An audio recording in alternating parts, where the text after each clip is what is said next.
नमस्कार दोस्तों, स्वागत है आपका आज की नई कहानी में। शाम के 7 बज रहे थे और सूरज धीरे धीरे डूब रहा था। बाजार में अभी भी लोगों की भीड़ थी, लेकिन मैं अपने पकौड़ों की ठेली समेटने की तैयारी कर रहा था। तभी मुझे लगा जैसे कोई चुपचाप मेरी ठेली के पास खड़ा है। मैंने सिर उठाकर देखा तो एक दुबली पतली सी बच्ची खड़ी थी। उम्र मुश्किल से 10 साल होगी। उसके कपड़े पुराने और मैले थे, पैरों में अलग अलग चप्पल थी और चेहरे पर ऐसी थकान थी जैसे कई रातों से चैन से सोई ना हो। वो कुछ देर चुप रही, फिर धीरे से बोली, अंकल मुझे बहुत भूख लगी है, क्या आप मुझे कुछ खाने को दे सकते हैं? उसकी आवाज़ में इतनी बेबसी थी कि मेरा दिल भर आया। मैंने तुरंत गरम गरम पकोड़े प्लेट में डाले, साथ में 2 रोटी रखी और उसके सामने रख दी। वो घबरा कर पीछे हट गई, बोली मेरे पास पैसे नहीं हैं। मैं मुस्कुरा दिया, कोई बात नहीं बेटा, पहले खाना खा लो। वो ज़मीन पर बैठ गई और जल्दी जल्दी खाने लगी। हर निवाला ऐसे खा रही थी जैसे डर हो कहीं कोई खाना वापस ना ले ले। मैं चुपचाप उसे देखता रहा। थोड़ी देर बाद उसने अपनी कमीज की जेब से एक पुराना लिफाफा निकाला और मेरी ठेली पर रख दिया। मैंने हैरान होकर पूछा, ये क्या है? वो बोली, मेरे मामा ने कहा था कि अगर कोई मुझे मुफ्त खाना दे दे तो उसे ये दे देना। मैंने लिफाफा खोला तो अंदर एक पर्ची थी, उस पर एक अनाथ आश्रम का पता लिखा था। नीचे सिर्फ एक लाइन लिखी थी, इस बच्ची को यहाँ छोड़ दें, हम इसे और नहीं रख सकते। मेरे हाथ वहीं रुक गए। मैंने दोबारा पर्ची पढ़ी। यकीन नहीं हो रहा था कि कोई एक मासूम बच्ची को इस तरह कागज के सहारे छोड़ सकता है। मैंने प्यार से पूछा, बेटा तुम्हारा नाम क्या है? उसने कहा, रिया। मम्मी पापा कहाँ हैं? उसकी आंखें झुक गई। मम्मी 2 साल पहले बीमार होकर गुजर गई, पापा भी पिछले साल नहीं रहे। तब से मैं मामा के घर रहती हूँ और ये लिफाफा मामा ने सुबह दिया था। कहा था अगर कोई अच्छा इंसान मिल जाए तो उसे दे देना, वो मुझे इस जगह छोड़ आएगा, वहाँ मुझे खाना मिल जाएगा। वो मासूमियत से बोल रही थी, लेकिन मेरे दिल पर जैसे बोझ रख दिया हो। उसे शायद ये भी नहीं पता था कि अनाथ आश्रम क्या होता है। मैंने ठेली बंद की और कहा, चलो पहले तुम्हारे मामा से बात करते हैं। वो चुपचाप मेरे साथ चल दी। रास्ते भर वो कभी मेरे साथ चलती, कभी पीछे रह जाती। मैंने उससे बातें शुरू की ताकि उसे डर कम हो। स्कूल जाती हो? पहले जाती थी मम्मी के साथ, फिर मम्मी गुजर गई तो छुड़वा दिया। दोस्त हैं? उसने नाम में सिर हिलाया। घर में कौन कौन है? मामा मामी और उनके 4 बच्चे। करीब 20 मिनट बाद हम एक पुरानी बस्ती में पहुंचे। टूटे हुए दरवाजे और कच्चे फर्श वाला छोटा सा घर था। रिया ने दरवाज़ा खटखटाया। कुछ देर बाद एक दुबला पतला आदमी बाहर आया। रिया को देखकर वो चौंक गया, फिर मेरी तरफ देखा। मैंने नमस्ते की और लिफाफा उसके हाथ में दे दिया। उसने लिफाफा देखते ही लंबी सांस ली, बोला, अंदर आइए। मैं कमरे में गया तो गरीबी साफ दिख रही थी। एक कोने में पुराना पंखा बंद पड़ा था। 4 बच्चे जमीन पर बैठे थे। एक चारपाई पर एक औरत लेटी लगातार खांस रही थी। आदमी ने धीरे से कहा, मेरा नाम राजेश है, रिया मेरी बहन की बेटी है। मैंने सीधा सवाल किया, आप इसे अनाथ आश्रम क्यों भेज रहे हैं? ये सुनते ही उसकी नज़रें झुक गई। कुछ देर बाद वो बोला, भाई अगर मैं बुरा होता तो आपके सामने शर्मिंदा ना होता। मैं मजदूरी करता हूँ, कभी 2 दिन काम मिलता है, कभी 4 दिन नहीं मिलता। मेरी पत्नी कई महीनों से बीमार है, इलाज के पैसे नहीं हैं, अपने 4 बच्चे भी हैं। कई रातें ऐसी गुजरती हैं जब हम सब आधा पेट खाकर सो जाते हैं। उसकी आवाज़ भर गई। जब मेरी बहन गुजरी थी तो मैंने रिया को सीने से लगाकर कहा था कि जब तक मैं जिंदा हूँ इसे अकेला नहीं छोड़ूंगा, लेकिन हालात ने मुझे तोड़ दिया। वो रोने लगा। मैंने बहुत कोशिश की, लोगों से कर्जा लिया, एक्स्ट्रा काम किया, लेकिन अब घर का किराया भी बाकी है। मकान मालिक रोज धमकी देता है, अगर रिया यहीं रही तो ये भी भूखी रहेगी। मैं चाहता हूँ कम से कम इसे 2 वक्त की रोटी और पढ़ाई तो मिल जाए। मैं चुपचाप उसकी बात सुनता रहा।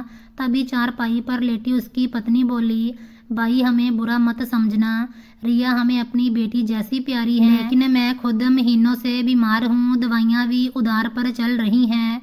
अगर हमारे पास गुंजाइश होती तो हम इसे कभी ना भेजते। मैंने रिया की तरफ देखा। वो एक कोने में चुप खड़ी थी। शायद पहली बार उसे समझ आया था कि मामा मामी उसे नफरत से नहीं मजबूरी से भेज रहे हैं। मैंने राजेश से कहा, अगर मैं तुमसे 1 हफ्ते का समय मांगूं? तो वो हैरानी से देखने लगा। किस लिए? मैं नहीं जानता क्या होगा, लेकिन इतना जानता हूँ कि एक बच्ची को सिर्फ गरीबी की वजह से घर से अलग होते नहीं देख सकता। पहले मैं अपनी तरफ से कोशिश करता हूँ, अगर कोई रास्ता ना निकला तो फिर बैठकर फैसला करेंगे। राजेश ने बेबसी से कहा, भाई अगर भगवान ने कोई रास्ता निकाल दिया तो मुझसे ज़्यादा खुश कोई नहीं होगा। मैं आज भी उसे अपने बच्चों से अलग नहीं समझता। मैंने रिया के सिर पर हाथ रखा और मन ही मन फैसला कर लिया कि जब तक मेरी सांस चल रही है इस मासूम बच्ची को अकेला नहीं होने दूंगा। अगली सुबह मेरा मकसद सिर्फ पकौड़े बेचना नहीं था, बल्कि एक बच्ची का घर बचाना था। अगली सुबह मैं सीधा अपने एक पुराने दोस्त के पास गया। वो सोशल मीडिया पर एक्टिव था और लोगों की मदद के कामों में आगे रहता था। मैंने उसे शुरू से आखिर तक पूरी बात सुनाई। वो भी कुछ देर चुप हो गया, फिर बोला, अगर लोग इस परिवार की असल हालत देख लेंगे तो ज़रूर मदद करेंगे। मैं पहले हिचका, क्योंकि मैं किसी की गरीबी को तमाशा नहीं बनाना चाहता था, लेकिन उसने भरोसा दिलाया कि किसी की इज्जत को ठेस पहुंचाए बिना सिर्फ उनकी मजबूरी दुनिया के सामने रखी जाएगी। हम दोनों राजेश के घर पहुंचे, उससे इजाज़त ली और एक छोटी सी वीडियो बनाई। वीडियो में राजेश ने रोते हुए सिर्फ इतना कहा कि वो अपनी बांजी से बहुत प्यार करता है, लेकिन गरीबी ने उसे मजबूर कर दिया है। रिया चुपचाप कोने में बैठी थी। मेरे दोस्त ने वीडियो के अंत में लोगों से अपील की कि अगर कोई इस बच्ची और इसके परिवार की मदद करना चाहता है तो स्क्रीन पर दिए मेरे बैंक अकाउंट में अपनी श्रद्धा के अनुसार पैसे भेज सकता है। उसने वीडियो अपने सभी सोशल मीडिया अकाउंट पर डाल दिया। हमें अंदाज़ा नहीं था कि कुछ ही घंटों में वो वीडियो हजारों लोगों तक पहुंच जाएगी। शाम तक लाखों लोग उसे देख चुके थे। अगले दिन तो फ़ोन रुकने का नाम ही नहीं ले रहे थे। भारत के अलग अलग शहरों से लोग संपर्क कर रहे थे, लेकिन सबसे ज़्यादा संदेश और कॉल विदेश में रहने वाले भारतीयों की तरफ से आ रहे थे। दुबई, सऊदी अरब, अमेरिका, कनाडा, लंदन और दूसरे देशों में रहने वाले भारतीयों ने बढ़ चढ़कर मदद की। किसी ने 1000 रुपये भेजे, किसी ने 5000, किसी ने 1 लाख और किसी ने उससे भी ज़्यादा रकम मेरे अकाउंट में ट्रांसफ़र कर दी। सिर्फ 2 दिन में इतनी रकम जमा हो गई कि मुझे खुद यकीन नहीं हो रहा था। इसी बीच एक नामी डॉक्टर ने वीडियो देखकर संपर्क किया। उन्होंने कहा, राजेश की पत्नी को मेरे हॉस्पिटल ले आओ, उसके सभी टेस्ट, दवाइयाँ और इलाज मेरी तरफ से होगा। मैंने तुरंत राजेश को ये खुशखबरी सुनाई तो उसकी आंखों में आंसू बहने लगे। उधर अमेरिका में रहने वाली एक भारतीय महिला ने संदेश भेजा कि वो रिया की पढ़ाई का पूरा खर्च उठाएंगी, चाहे वो जितना भी पढ़ना चाहे। एक और सज्जन ने हर महीने राशन भिजवाने की जिम्मेदारी ली। किसी ने बच्चे के कपड़े भेजे, किसी ने बिस्तर, किसी ने पंखा, फिर किसी ने घर का जरूरी सामान खरीद कर पहुंचा दिया। कुछ ही दिनों में हमने सबसे पहले राजेश का सारा कर्ज चुका दिया, फिर उसके घर के कई महीने का बकाया किराया जमा करवा दिया ताकि मकान मालिक दोबारा उन्हें घर से निकालने की धमकी ना दे सके। बाकी रकम से राजेश के लिए एक छोटी सी किराने की दुकान खोल दी ताकि उसे रोज रोज मजदूरी के लिए भटकना ना पड़े, उसके घर का खर्च इज्जत से चल सके। जब दुकान तैयार हुई तो राजेश देर तक उसे देखता रहा। उसके हाथ कांप रहे थे। वो मेरे गले लगकर बच्चे की तरह रोने लगा और बार बार यही कहता रहा, मैंने कभी नहीं सोचा था कि भगवान मेरी मदद इस तरह करेगा। मैंने राजेश से कहा, भगवान ने तुम्हारे जिम्मे एक अनाथ की जिम्मेवारी लिखी है, कैसे वो तुम्हारी मदद नहीं करता। हमेशा ये बात याद रखना, तुम्हारे घर में जितनी बरकत है वो सब इस बच्ची की वजह से है। हमेशा इसके साथ प्यार से पेश आना। राजेश ने कहा, भाई मैं वादा करता हूँ इसे कभी अनाथ होने का एहसास नहीं होने दूंगा। कुछ हफ्तों बाद रिया ने यूनिफॉर्म और बस्ते के साथ दोबारा स्कूल जाने लगी। उसके चेहरे पर वो डर और उदासी अब नहीं थी जो पहली बार मिली थी। राजेश की पत्नी का इलाज भी शुरू हो चुका था। उसकी तबीयत पहले से बेहतर होने लगी थी। एक शाम रिया स्कूल से वापस आई तो दौड़कर बोली, अंकल मैंने फैसला किया है कि मैं बड़ी होकर डॉक्टर बनूंगी। मैंने आसमान की तरफ देखा और मन ही मन भगवान का शुक्रिया किया। उस दिन मुझे समझ आया कि मैंने रिया को सिर्फ एक प्लेट पकोड़े नहीं खिलाए थे, बल्कि भगवान ने इस छोटी सी नेकी को एक पूरे परिवार की ज़िंदगी बदलने का जरिया बना दिया था।